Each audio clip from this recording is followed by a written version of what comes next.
In the last few chapters, we've been working with and uploading files. Once you know how to work with databases, objects, and these uploaded files, then the next few chapters should be pretty straightforward.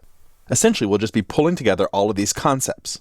But before we can start uploading files to a new photograph class, we will need to add a few more object-oriented methods first. And we'll start by adding these methods to our existing user class. This should be a very straightforward usage example. And then we can apply those concepts to our photograph class after that. Now earlier we created the ability to log in and log out by finding users in our database, but we skipped over the part about creating, updating, and deleting users, the other parts of CRUD, create, read, update, and delete. So let's add those methods now.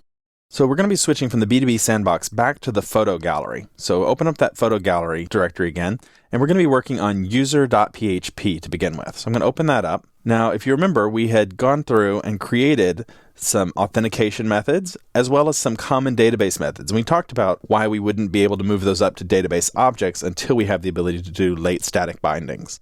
But for now, we have these static methods that we've created. Well, right below this, we're going to create a few new ones, and they're going to be create, update, and delete. Notice that these aren't static methods. These are public instance methods. If you think back, our find methods, find all, find by ID, find by SQL, are static methods because we wanted to be able to call them from the class level. They returned instances, but we didn't have an instance to begin with. Unlike our find methods, these three methods will all require that we have an instance of an object to begin with.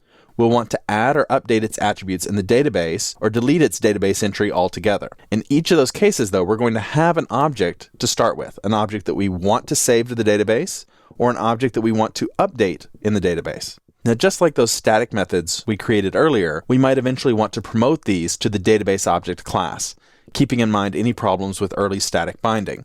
But we'll start out by creating them in the user class. I think it'll be easier to work with them there. So let's start out by focusing on coding the create method, and we'll do that in the next movie.